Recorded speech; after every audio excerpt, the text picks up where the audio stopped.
Support for Amplified Voices comes from the Restorative Action Foundation. Learn more at restorativeactionalliance.org. Everyone has a voice, a story to tell. Some are marginalized and muted.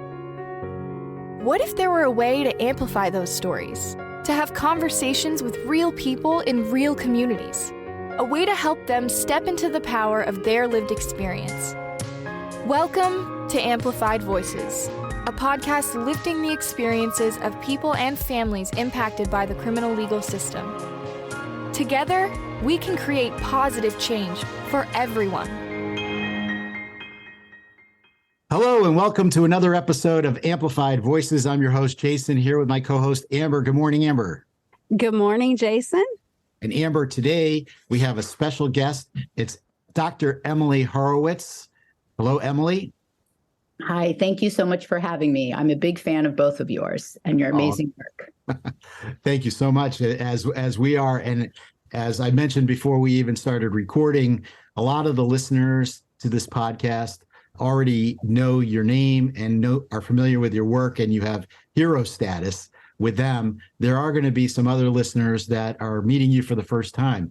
Can you tell us a little bit about who you are and how you came to the work that you're doing? Yeah, well, so I'm a professor of sociology and criminal justice at St. Francis College, and I teach classes and I do all the stuff a normal professor does.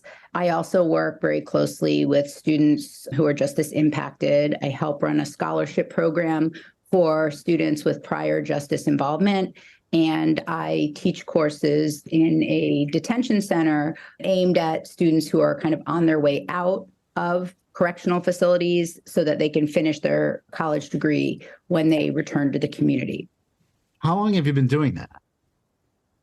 I've been doing that program. So I started it about 10 years ago, maybe 8 years ago. And it's really interesting because when I started it, there was a lot of pushback from the administration, from other students, like, why should they get scholarships when, I haven't broken any laws and I don't get a scholarship, right? Why should students in prisons get free college classes when we didn't break any laws and do anything wrong? Right. So and your college is you're in New York City. Yeah, right? We're in Brooklyn, but things have really radically shifted and so quickly. When we started, they had taken Pell Grants out of prisons. Now they've been returned, and Obama and Trump and Biden have really been supportive of restoring Pell Grants to people in prison, which was taken away in the early 90s.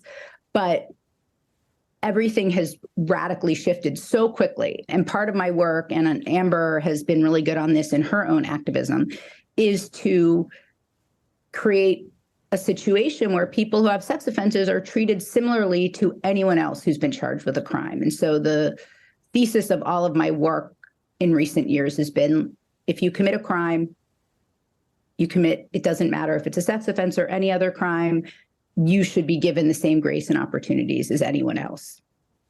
Right. And so, but going back to the point about, people shouldn't be, why should somebody who's incarcerated have access to an education? How do you respond to that? What do you tell people? So, well, when it started, I would explain that, it makes us all safer. We know that if you earn a college degree in prison or afterwards, you're far less likely to reoffend. You're far less likely to need it saves money because it's cheaper to give somebody a college degree than to keep them in prison. Right. It helps their children. It helps their family. They're less likely to be on public assistance. So it helps us. So it's kind of I make like a selfish argument, right? They're less likely to commit another offense, and they're more likely to have housing and jobs and not need social services. And also they're less likely to go back to prison, which is a lot more money. But it's interesting because things have really shifted, and I don't have to have those conversations anymore about people who commit non-sex offenses anyway. It's almost so many colleges now have these programs. They have these programs in prison and out of prison. It's really been an amazing radical shift in attitudes about this. And like I said, from Trump to Obama, Democrats, Republicans, people are pretty united on the idea that people who are incarcerated should get access to higher education, and also that they should be deserving of post-incarceration scholarships and support. So we could do an entire separate podcast on just this topic alone. And so I think in the interest of time, though, I know there's some things we want to talk about. We're going to talk about the new book that you have coming out very shortly. So to get to that, my question then becomes, how did you get involved in having this focus on people of convicted sex offenses and working with that population? Yeah. So one of the reasons why I was sort of talking about that a lot right now is that it really informs this book I have coming out in June, because I've seen this bifurcation. I've seen the grace and support that people who are formerly incarcerated are now receiving in society. And I see much less of that for people convicted of sex offenses. So having this kind of role as somebody who researches sex offenses and also separately, professionally helps other people who have criminal histories really speaks to what this new book is about. So I got into this because I met a journalist named Debbie Nathan through a mutual friend. Debbie Nathan was one of the first journalists in the country to identify the panic around the daycare centers and the satanic panic. I was really lucky to meet her about 20 years ago. And after I met her, I read her book, and it was called Satan's Silence. And it blew my mind that all these people in the late 1980s and early 1990s were falsely accused and wrongfully convicted of sexually harming children. And she does a great job identifying the causes and the consequences, from the feminist movement's emphasis on believing victims, believing women and children, to the rise of the new right, who are angry about women going back to work and kids being in daycare centers, and how they kind of came together and this panic emerged. And the left, as well as the right, embraced this panic. And she was this really brave journalist who was like, this is fake. This is not happening. And she wrote this amazing book and helped a lot of people. And then after being familiar with kind of her work and theories, I met somebody through her who had recently left prison and was on parole for a sex offense. He was falsely accused and wrongfully convicted in one of these daycare cases. And she was helping him kind of get on his feet. And I met him, and I was shocked at his life. He had served his time, even though he hadn't done the crime, but that's another story. I'm less interested in innocence than his experience afterwards. So he'd spent over 10 years in prison for a crime he didn't commit. He was on parole. And the parole conditions, because he had a sex offense conviction, blew my mind. He had housing. He had family that had nice homes. He couldn't live there because of residency issues. And in another case, he moved in with another family member, but the neighbors freaked out and the management threw him out of the home. He had become very religious in prison, and he joined a religious congregation, and he was kicked out of that, which I think was kind of, and Jason, I know you can relate to this, that was kind of what really blew my mind. I was like, isn't religion about redemption and helping? But he's not allowed to go during the reentry process and get the support he needs. Like, how could somebody who claims to have any kind of religious principles justify kicking anyone out of a congregation who wants to go there? He had so many restrictions. He wanted to go to college. He couldn't go on a campus because of the sex offense conviction. And this kind of really made me think, like, I'm a sociologist. I'd been working on various criminal justice research issues. And I was like, I want to figure out why this is happening. He's not a threat to anyone. Even if he'd done the crime, he was convicted at 19 and had spent over a decade in prison. He was on parole. None of these restrictions were about supporting him or helping him reintegrate and not reoffend. They were all meant to destabilize him. How long ago was this? This was in the early 2000s, so about 20 years ago, that I met him and got to know his experience. And like I said, things are way worse today. I think about some of the things that he was going through. Right. And then Debbie said, well, if you're so outraged, I'm on the board of this organization that helps people who are falsely accused of sexual offenses.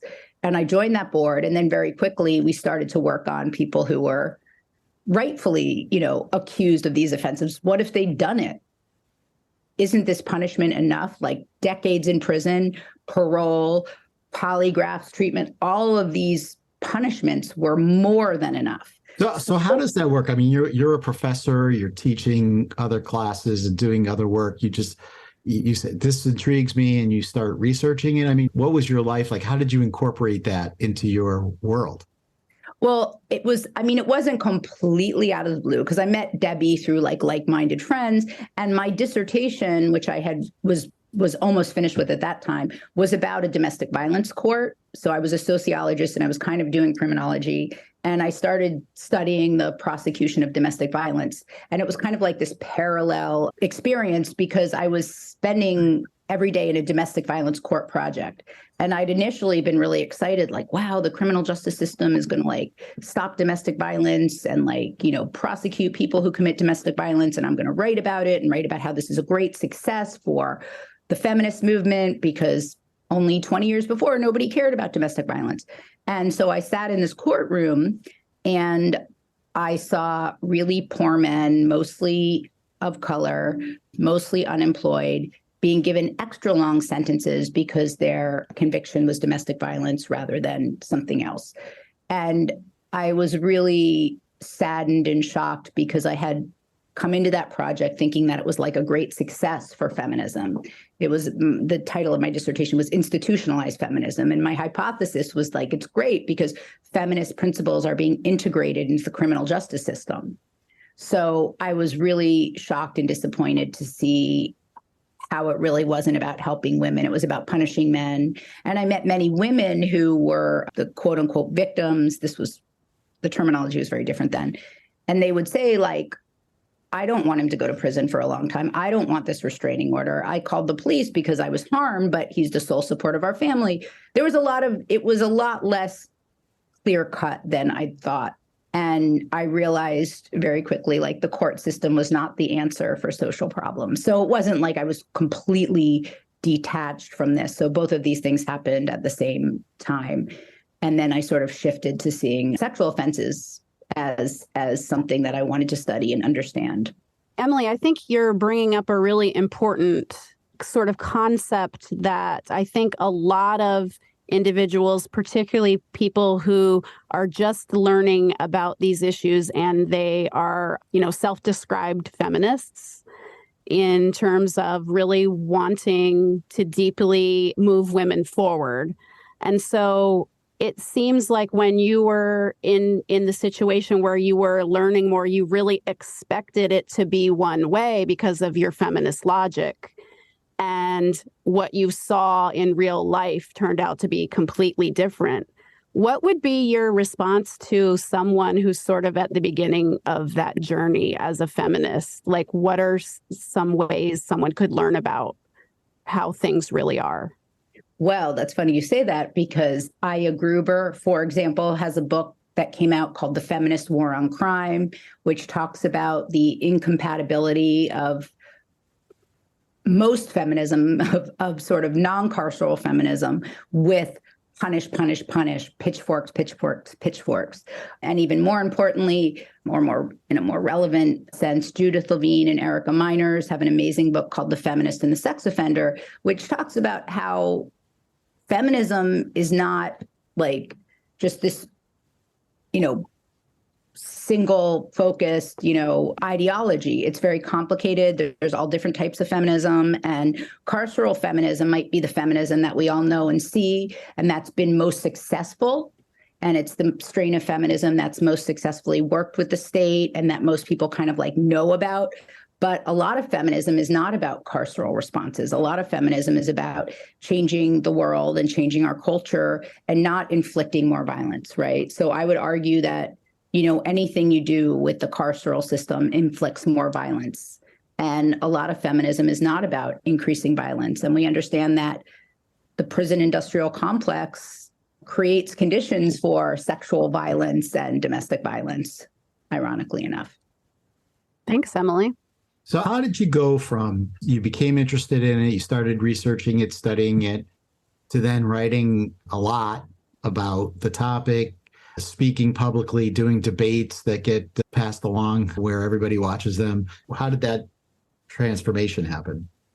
Well, I think part of it is that I I started to get really angry because when I would talk to people about it, and it seemed so obvious to me, I'd be like, this guy went to prison and now he's homeless, not because he doesn't have money or family or support, but because the neighbors don't want him there, right? He can't go to his church because the leader of the church was like, it's not safe for you to be here.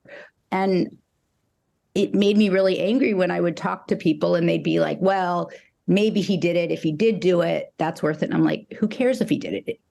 I don't care if he did it or not. He's out, he's among us, he's a human being. Why can't we forgive him? It was so angering. And I'm sure you two have this experience too. You talk about it with people and there's such a disconnect. So I thought, okay, well, I'm a sociologist. Like, I finished my dissertation. I can write a book. I can write articles and explain to people like why this is crazy, why this is wrong. And it's interesting. I mean, I wrote this book in 2015 and I kind of had expected to like move on and work on other stuff, but I just have this other book coming out now because I feel like things have actually gotten worse, which is really discouraging. I mean, you like to think there's this arc and things get better and people become more open-minded, but my conversations have grown like more combative, worse. People are angrier. People are less rational about it.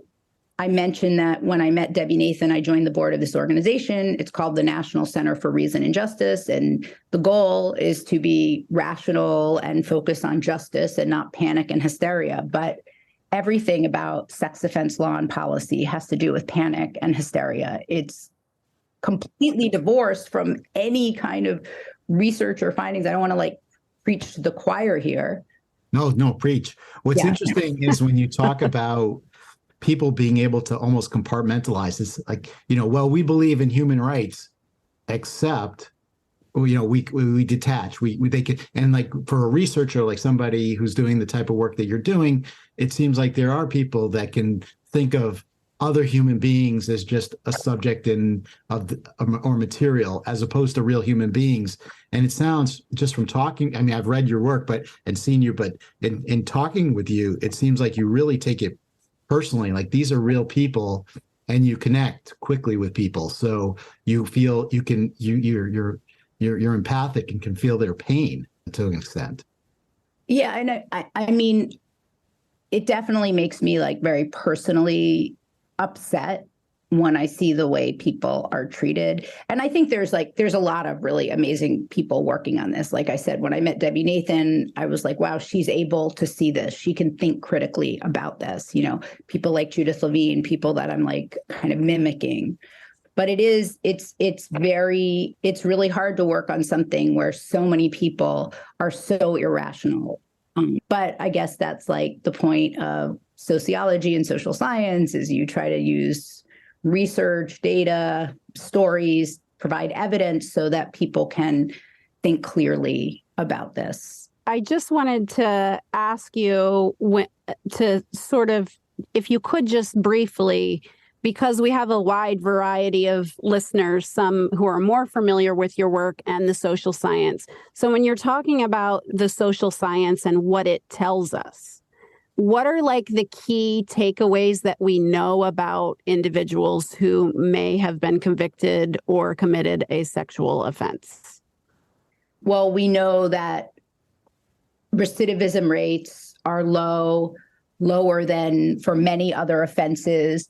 But more importantly, we know that things like the registry, residency restrictions, community notification, presence restrictions don't do anything to decrease it further. In fact, all of criminological research shows that the number one way to reduce reoffense and make everybody safer is through post-incarceration support, housing, family support, employment. And so what really challenges me about working on this is that the registry and all of these laws we have actually make it more likely that people, or not more likely, but it doesn't make it less likely that they will commit another offense, right? So it's infuriating because it's so obvious. There's decades of research that shows us this. There's also no research that shows a policy such as residency restrictions would protect anyone, right? It undermines the reality of almost all sexual abuse, right? Almost all sexual abuse is not stranger danger, is not because somebody lives in your neighborhood or lives too close to a school. And we've known this from the beginning, from the start of residency restrictions. I think it's been like almost 20 years since article after article has appeared undermining this as a way to prevent new sex offenses. Yet the laws keep expanding and they never get rolled back. I have so many questions. Yeah. But a lot of this I'm rehashing in my book, but I know, but I have so many questions. But if you want to, you're totally welcome to. And I'm going to go back. Well, actually, before I ask any question, let's say the name of your book now, and then we'll say it again later. But let's say the name of your book. From Rage to Reason, Why We Need Sex Crime Laws Based on Facts, Not Fear. All right. So go look for it. So you were making the point before, when you're there's so much lack of reason. And so how's that affected you in your life, being someone who, you talk about that a little bit in the book, that if you are somebody who's studying murder, nobody calls you, a murder apologist, right? So how has that impacted you, and what type of personal toll has it taken in your life that you work in this field? Yeah, I mean, I definitely have certain fears that my other colleagues don't have about backlash, about people accusing me of being, in favor of sexual violence. I've gotten accusations of that from like random people who call my office or people on the internet who say things. And I don't see that with people who work on violent crime, right? They'll study, like I always use this example, if you study serial killers, you don't have a bunch of people, calling your office and calling you somebody who likes serial killers, right? You don't get people putting things up that you don't care about humanity. But if you advocate for rational and just post-incarceration, post-probation parole rationality and fairness, you are accused of supporting sexual violence, which makes a lot of people very spooked to work on this. And I've talked to other researchers who, right. So there's a chilling effect in the whole field, because you have to get people who are willing to pay that price. So on behalf of humanity, I thank you for the work that you do. I mean, there's a lot of very brave social scientists, lawyers, journalists who do work on this, but I have definitely seen people say I hear you, but and definitely I've had like friends and family say like, well, you already wrote a book, enough, you made your point. Why can't you work on something else? But it reminds me of one time I remember Kelly Michaels, who was a woman who was wrongfully convicted in the daycare panic of sexually harming children. And she said she got to prison. She wound up being exonerated, but she said when she got to prison, she just thought, anything else? Couldn't I have been convicted of anything else besides this? And I remember her saying that and thinking, this is the worst. This is the worst thing you can defend, the worst thing you can be convicted of. And so many people I interviewed in the book said similar things, like anything else.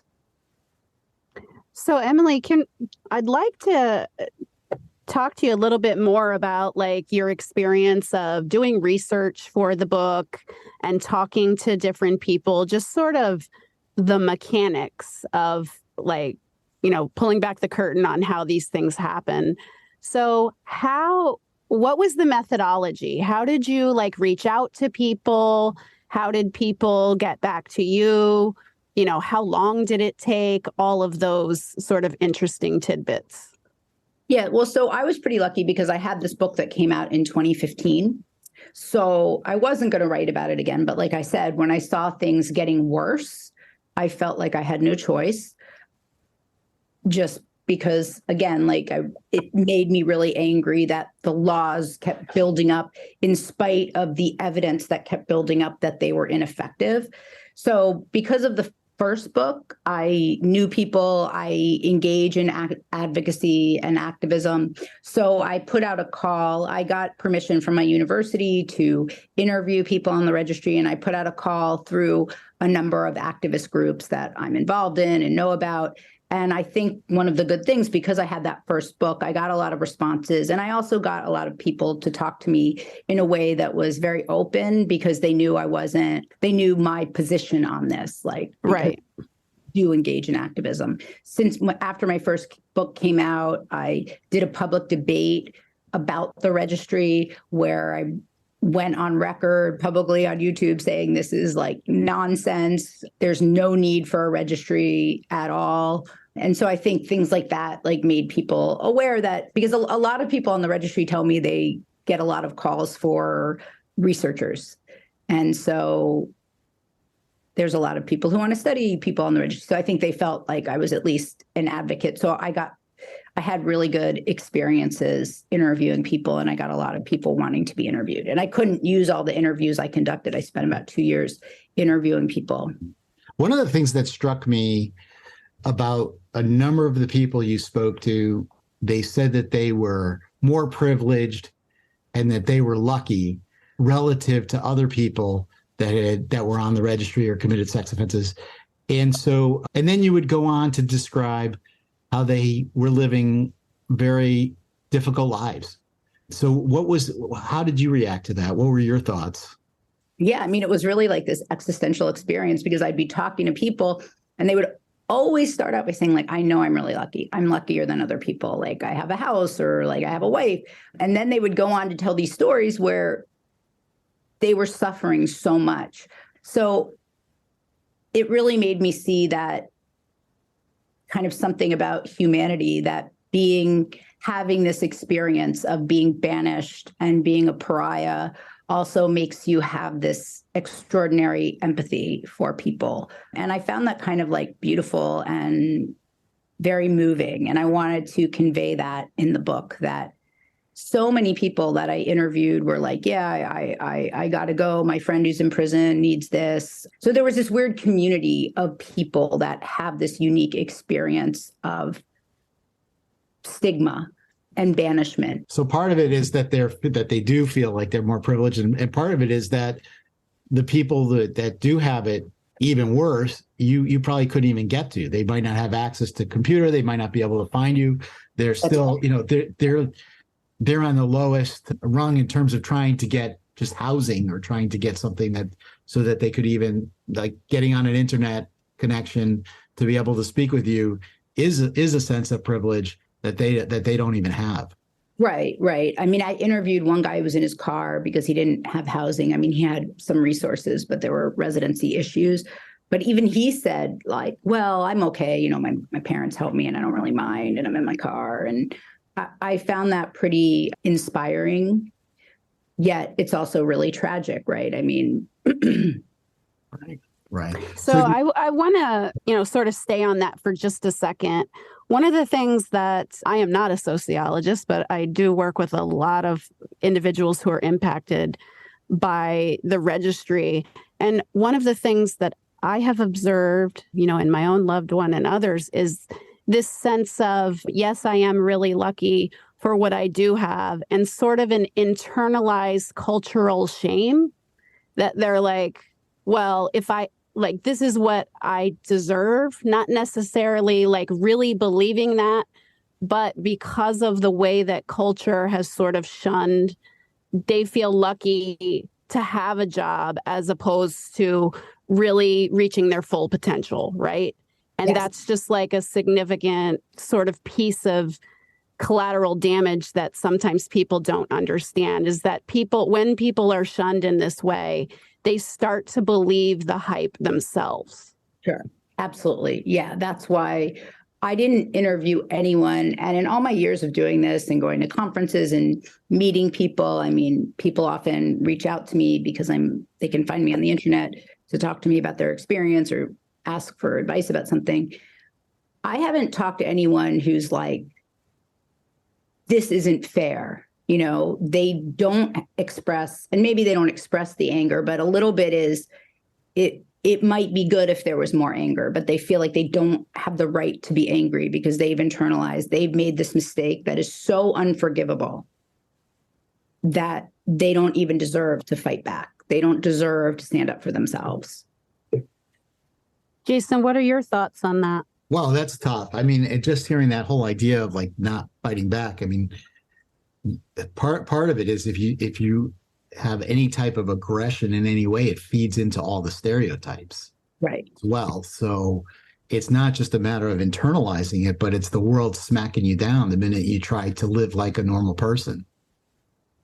That's a good point. There's some of that. So, I mean, I think it's a mixture of both, because there's certainly people who are walking around saying, I'm terrible. Like, how could I have done? And of course, that's good. Like, how could I have done what I did, for that? And then understand it. But I think the majority of people who find themselves committing an offense will say, how did I do that? And what do I do to make sure I don't do it again? So there's an element to that. But then the other side of it is like we were saying, is like, if I come out and I look at, I'm going to be accused of looking at somebody the wrong way. Right.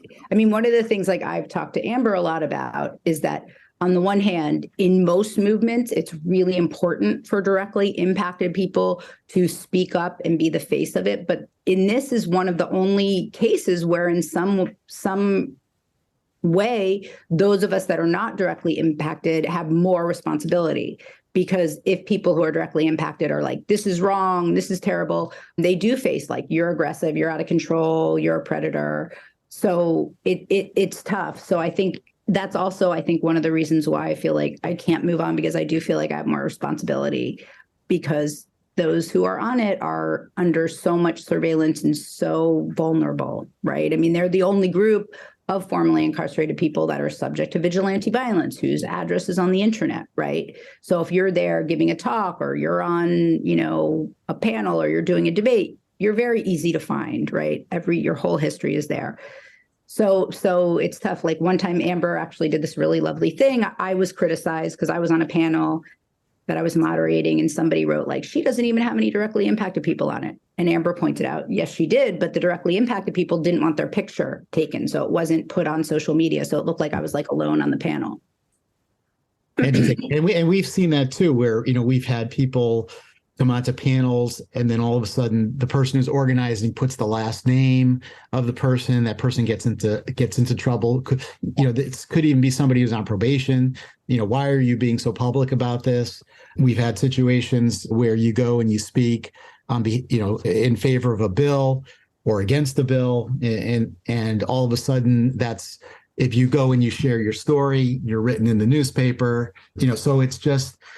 Or even beyond advocating, just doing anything, going about your life, living. One of the things, as you know, if you could be, I think you even mentioned this in the book, didn't you, about somebody like being afraid of actually doing something? No, I think in the book you were talking about somebody having these fantasies about saving people. Saving a child. A lot of people said, I have fantasies that I'll save a child and the world will forgive me. But the reality is that what we would see is if somebody went in, I mean, my thought on that would be if you went and you saved a child, what would show up in the newspaper is sex offender was inappropriately holding a child, I mean, as opposed to saving a child. So that's part of the issue as well. When you were interviewing all of these people and writing your book, did anything surprise you? I mean, we talked a little bit about the privilege, but did anything else surprise you, or was this confirmation of things you have been hearing all along?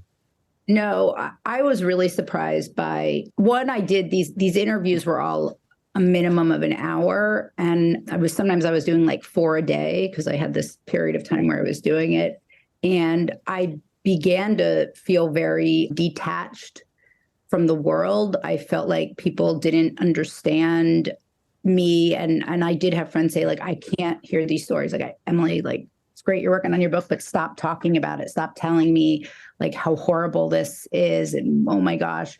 And I was struck by how kind of traumatized I was. I was talking to a friend of mine, and she said, it's kind of like you're the first person and you see Auschwitz, you're the first person there. And then you're trying to tell people and everyone's like, that's not happening. They're not doing that. Or, they must have committed a crime. And so I felt very detached from the world and kind of angry, like, this is so stupid and we're destroying all these people's lives. And, it would get me very angry, like, they had kids and they couldn't help their kids and their mothers and their wives. And that's also what made me so angry, right? It wasn't just these individuals that were being punished, but the collateral punishment of their entire families. And it just for what? For nothing. It's so stupid. So yeah. So, I mean, so you're living all of that. That's a really fascinating way to view it. Like, you're the first person to see it, sharing it.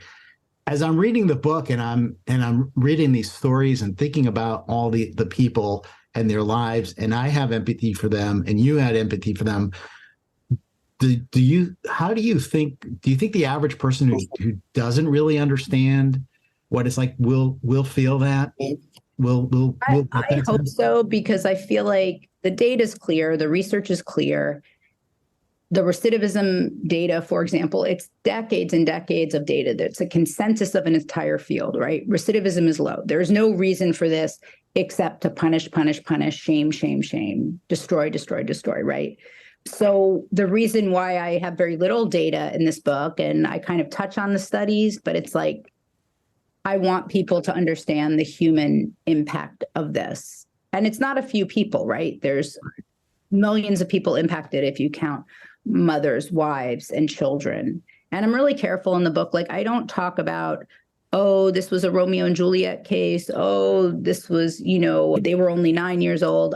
It doesn't matter what the offense was. These are all people who've been punished. I don't say held accountable, because I don't think prison is real accountability. I don't think, mandated treatment. Thank you.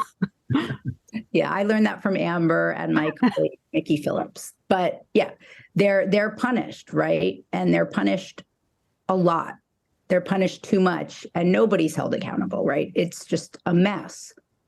So one of the things you talk about a lot is the moment and the culture and how the word pedophile, groomer, and the Me Too movement and all of that is being weaponized. And so can you talk a little bit about that and your journey with, or your whole thought process in terms of how that's evolved and where you think we are right now as a society? Yeah, I think it's really clear now that the P word that you just said is the worst thing you can call anyone, right? It's like the ultimate insult. It's worse than being anything.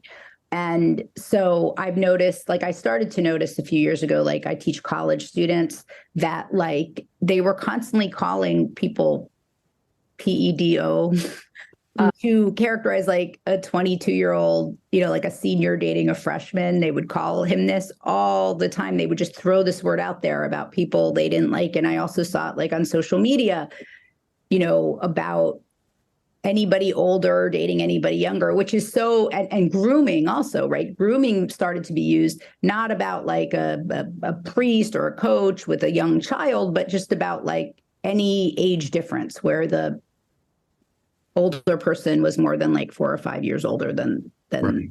The other person.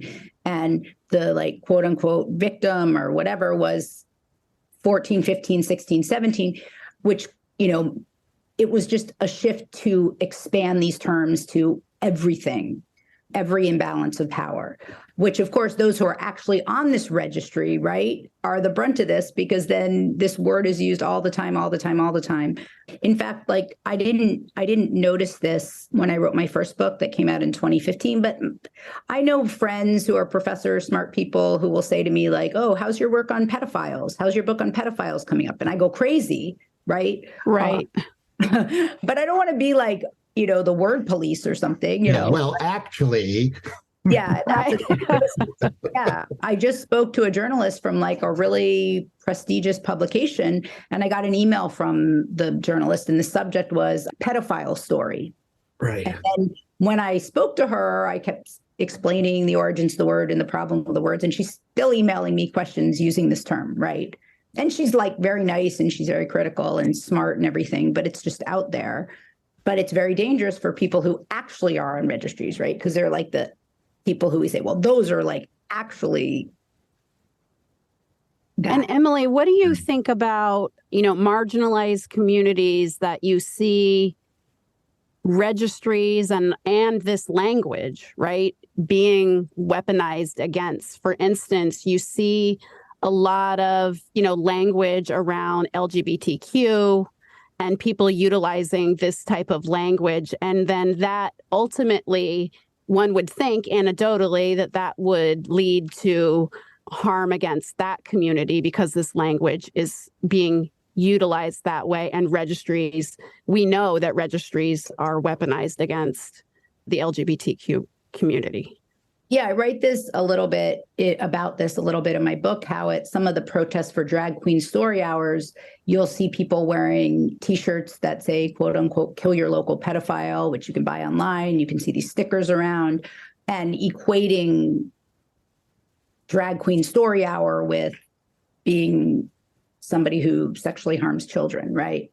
And then the same language that's used to protest those on the registry, the vigilante violence against those on the registry, is now being transferred to that community. I remember speaking to a very long-time activist who had been active since Bill Clinton signed Megan's Law. And this activist said to me, he said, well, maybe, now that like Hillary Clinton is being accused of these things and Democrats are being accused of these things, they'll see what this has done and they'll join us. They'll be sympathetic. They'll see how dangerous it is to stigmatize people and point the finger like that. Needless to say, that didn't happen, but Hopeful that maybe it would, because the Democrats, they often by certain segments of the population now, they say the quote unquote party of pedophiles, right? And you can Google that and see that that's used in somewhat mainstream Republican discourse.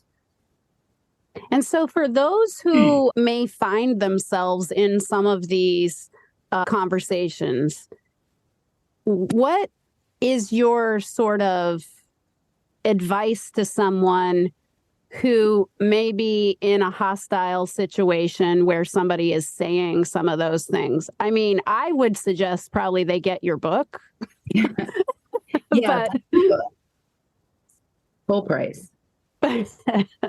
So what are some common or sort of smaller chunks of things that somebody can utilize?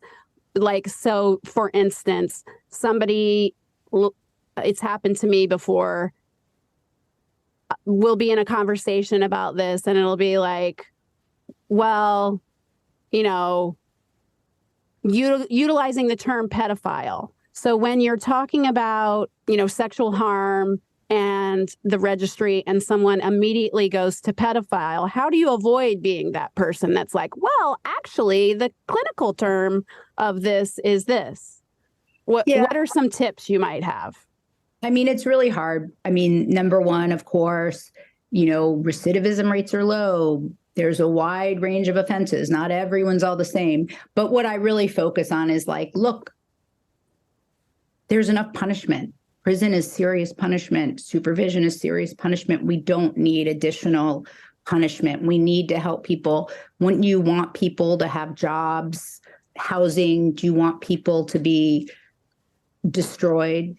I find talking about redemption and grace is really helpful.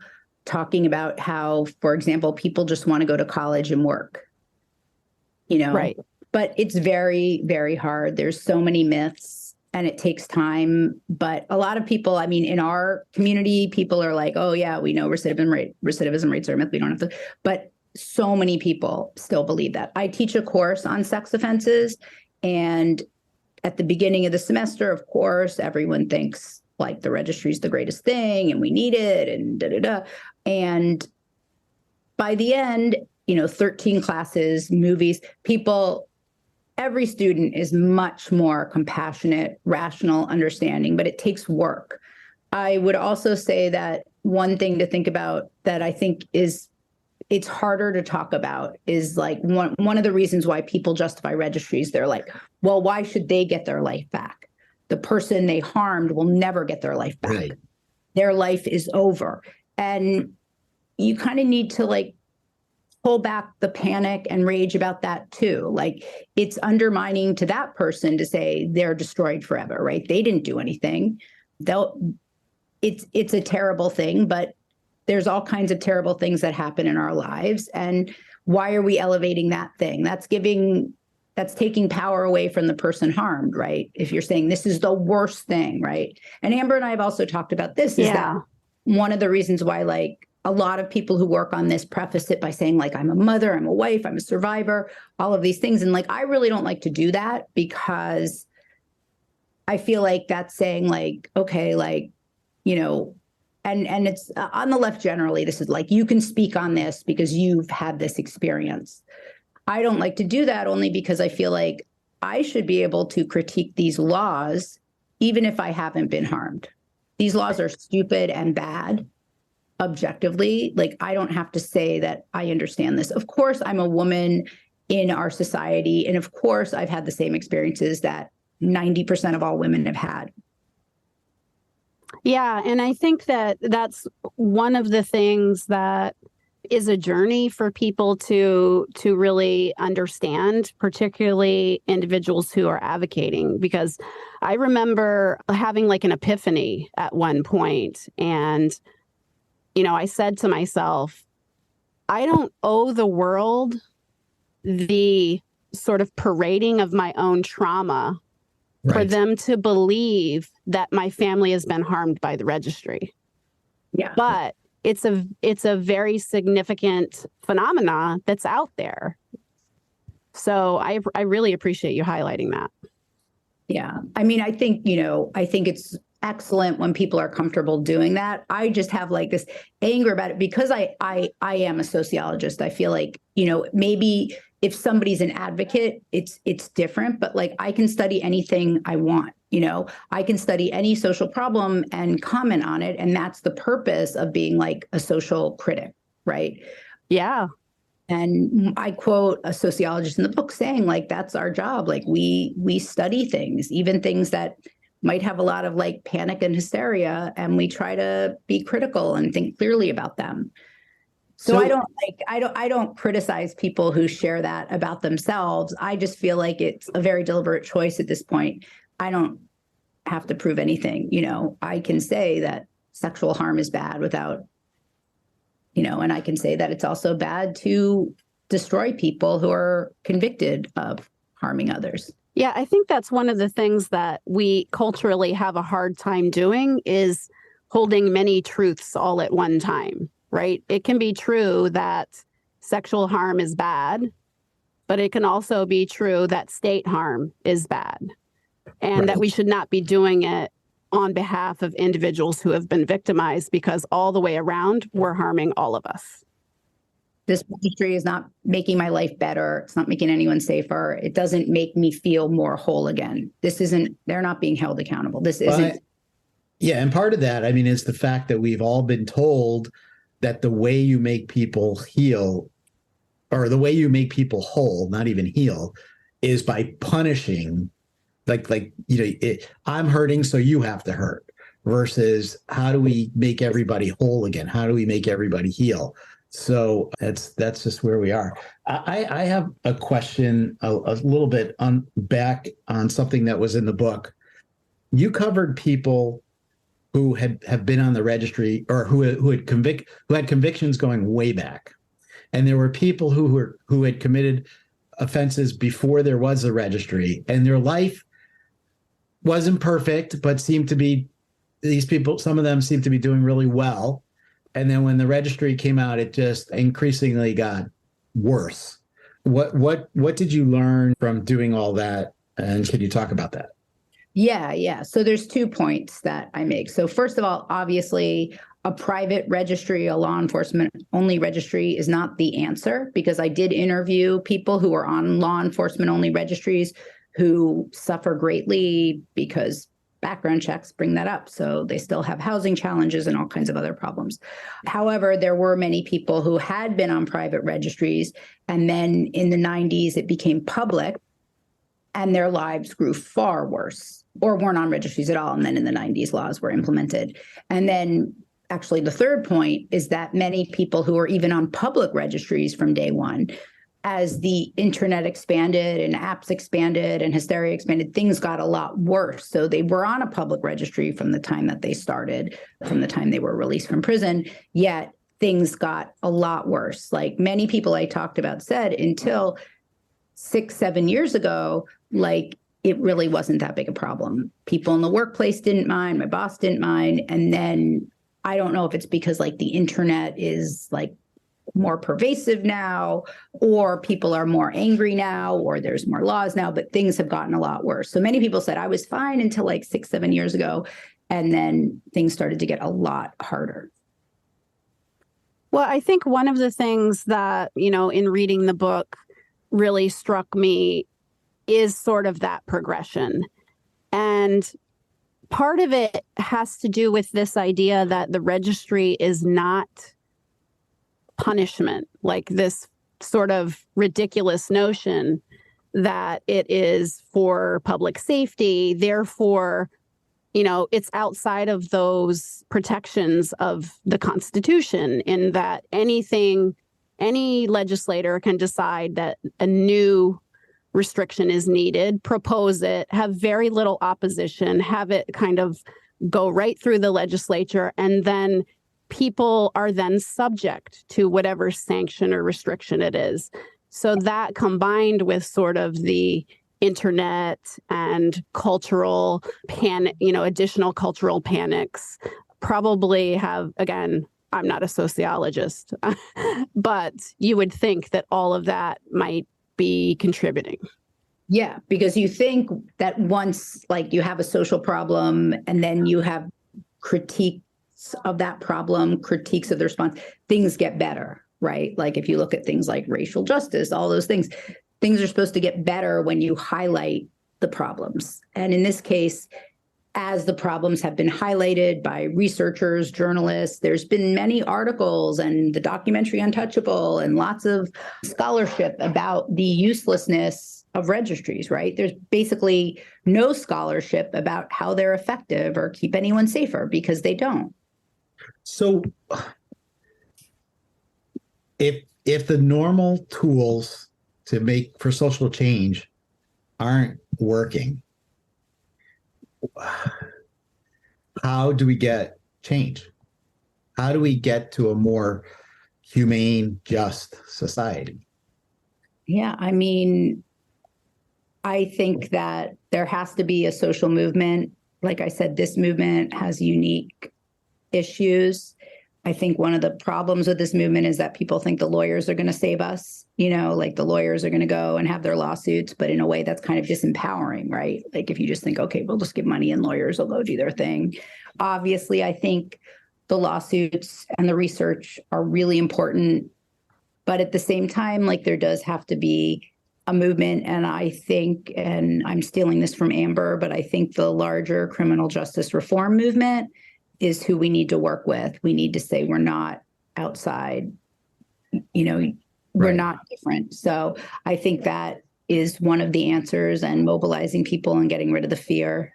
But it's really hard. I mean, it's hard. It's going to take time and work. Yeah, forging those allies is critical. I think that's really we've seen some successes there, and I think things like your book that touch on the human aspects in real lives, a documentary, a drama that shows the lives of somebody just trying to live their lives and living honorable lives and having all these obstacles thrown at them. So I think it's got to come from every direction. Yeah. So one of the things I do want to say is, just as much as we've seen like so many people sort of fall into this panic and culture sort of go the wrong way, yeah, I do feel encouraged because there are more conversations out in the open about these issues than there have ever been. Yes. And there are many voices who are speaking up. It just needs to, be built up in a more significant and organized way. So I think, Jason, you mentioned that this book is great for that. When I'm thinking about, and having read the book, which, I definitely will recommend, this book really in the hands of individuals who are already in the criminal legal movement, reform or abolition movement, to really have tools that they need and an understanding to understand why we should not be carving segments of the population out, I think is a really, really good tool. So in my mind, that is one of the audiences of this book. Would you agree with that, Emily? Yeah, I mean, that's definitely who it's for. I mean, I actually think it's a hard read for people who are directly impacted because they're going to be like, duh, yeah, got it. I think that I would like this to be for like the broader social science community, the broader criminal justice community, and most importantly, the criminal justice reform advocates. So that's sort of my goal, is to get it to them and to work with them and to give them something to say, look at this. This is like happening. These are men and women that we know about, and they're also harmed by the criminal legal system, and they also deserve relief.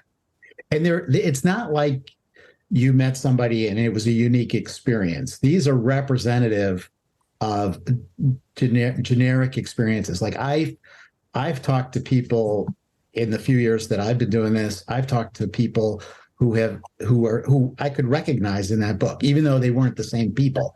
I could recognize the story. Oh, this guy, this happened to this guy. Oh, I remember when I heard that story, right? So but putting it all together and seeing it in one book, I think it might even be helpful to take a story or two, have a discussion with a group, and then take another few stories and have a discussion with a group, and to highlight, like, what did this person experience? What do you think it was like to be in their shoes? And that would be great. I know. So Emily, being a college professor and a sociologist, you talked about sort of the way that young people evolve their thinking throughout a course, right? If you are speaking to other college professors who may be working on this issue or the criminal justice teaching, would you see your scholarship and scholarship of others, and particularly this book, as a tool that they might be able to utilize in some of those discussions in their classrooms? Yeah, absolutely. I mean, I think anybody working on criminal justice reform is far more open than like the average person to understanding the human toll of mass incarceration and similar policies. And they just need to be educated too. Like, they don't know. They've grown up thinking like, people who commit sexual harm are evil, uncontrollable, not human, right? And they just have to be taught that they're the same as all the other people you're working with, right? 20 years ago, people thought people who sold drugs were not human, right? And didn't deserve opportunities. So I'm going to say something, and it might be a little emotional, but that's how I am. I remember when our lives were flipped upside down in my husband's situation, and I'm the kind of person, I'm like, how am I going to fix this? So I went to Google, our friend Google, and I sort of Googled the issue. And one of the first things that I watched was a debate, a Soho debate with this amazing woman who just tore down all the myths about the registry. And that really inspired me. So I just have to say that out loud. And that was you. And so I want to thank you for that. And anybody who has not seen that debate and the newest debate that you've done really should see that. So thank you, Emily. Thank you. I'll say something about that, though. It's kind of interesting because I'm not really a good debater. Like, I'm not a really good public speaker. But when I was preparing for it, like I said to this friend of mine who's a really smart lawyer who understands the stupidity of the registry, I said, all right, like, let's do a mock debate. Like, you be the person who's supporting it, and I'm going to work on my argument here. And he was like, there's no arguments for it. There's really the only argument for it is like, we hate these people. This makes us feel good. We love vengeance. And he was right, which is why, like, you should never be scared to debate anybody, because the only reason for it is vengeance. That's it. There's no other reason for it. It's not doing anything except over punishing. So thank you for saying that it was a good debate, but it's a great opportunity to, everyone should debate people about it because there's no argument for it. I say to my students, like, you can write your paper about how the registry is great, but just admit it's because you hate these people and think they don't deserve a second chance or a third chance. You know, I'm going to pile on to the Dr. Emily Horowitz fan club. You know, people can be armed with the facts, and you do a phenomenal job. You know, I've watched you now in the 2 debates, and I've seen you live talking about the issue. You do present in a way that is very compelling. And so hopefully it rubs up on other people. I think for me, and it's just, again, not to go back to it, but I think for me, the biggest part of that was I was so astounded that there was somebody doing that. Not that it was true or not true, but there was somebody willing to do it. And so I think that's where the thanks come in. It's difficult work. And it's appreciated. So I think that was more my point, not whether it was, we all know there's no good. So we recommend that everybody go and watch both debates. We can put them in the show notes. Yes, we will. Buy your first book and your second book. And there we go. Thank you guys so much. And thank you for having a podcast where you focus on life experiences. So in some way, my book is kind of like the embodiment of your podcast, where you let people speak and tell their stories and how these crazy, cruel laws destroy their lives. And you give them also, then people can hear, like, wait, these are men and women, these are people. Thank you. Absolutely. So Emily, are there any like final thoughts that you want to share on the book, or to encourage other individuals in scholarship, or any just final thoughts? Yeah, I mean, if you're directly impacted, like, get involved, speak up to the extent that you can without hurting yourself. You know, don't think you don't have the right to stand up for yourself. I feel really sad when I talk to people who say, like, I want to get involved, I want to do something, but I'm so scared. Plus, as Jason pointed out, I did this terrible thing. I don't even deserve to stand up for myself. Right. Amber, how about you? Any additional thoughts before we wrap up?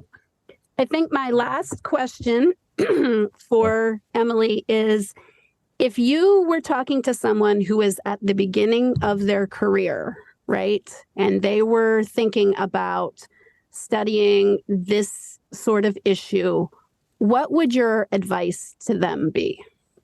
I would say do it, because it needs to be done. And like, I think we all want to study things where we do make a difference, right? So like, I mean, unlike studying certain topics, like if you do study this, you do have people like you guys who do these podcasts. You do have some organizations where you will have an impact, and you want to study things that, I mean, look, things can only go forward, right? And so if you want policies to change and get better, like, this is something you should do. If you go into, you know, sociology to make the world a better place, this is a really big problem. And there's not a lot of voices, right? There's some problems where there's a lot of voices. Here's a problem where there's not a lot of voices, and all voices have impact. Yeah, and I know we're towards the end here. We're wrapping up, but what you just said, you know, there's not a lot of voices. It was interesting in the last debate. The guy you were debating basically said you were coming from the popular position, and I had to laugh. I mean, what were you thinking in the moment when someone's telling you? Well, here's the thing. He was saying you're coming from the popular position because there's no peer-reviewed scholarship except for mine that says the registry is good and should exist. And he's correct, because you can't, to get something like peer-reviewed, to get a scholarly book published, you have to have an argument besides, I hate these people, right? So he was correct that I am mainstream in scholarship, but there's not that much. I mean, all the scholarship on this says the registry is stupid and terrible. There's no evidence for it, but in the world of politics and humanity, everybody hates the registry. Yeah, there's some studies that say it's not effective, but nobody cares. Every week there's a new proposal. You mean in the world, everybody loves the registry. Right. In the world, everyone loves the registry. Right. So there's a few sociologists and criminologists who study it and said, wait a second, this is ineffective and expensive and dumb. Right. Yeah, no, that's very frustrating. But he was the only one who tried to write a scholarly book about why it's a good thing. Well, his whole argument is that we democratically decided that, we want this as a society. Right. And so we also have democratically decided that, women shouldn't vote and that people should be discriminated against because of the color of their skin and all of that. So that doesn't make it not a human rights abuse. Right. Exactly. So tell us one more time the name of the book. From Rage to Reason: Why We Need Sex Crime Laws Based on Facts, Not Fear. And when is the approximate release date? June 2023. All right. So everybody go out, buy the book. And you've been listening to Dr. Emily Horowitz. Emily, thank you so much for joining us today. It was a real pleasure to have you and to talk with you. We're going to continue working with you. So thank you so much. Like I said, we could probably do a whole other podcast on the work that you've done inside of prisons. It's just amazing the kind of life, the value that you're bringing to the world. So thank you so much for being here. Thank you so much. Thank you. Until next time, Amber. We'll see you next time.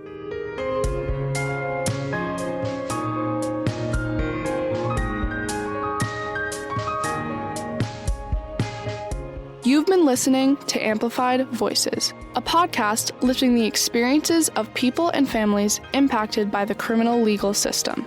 For more information, episodes, and podcast notes, visit amplifiedvoices.show.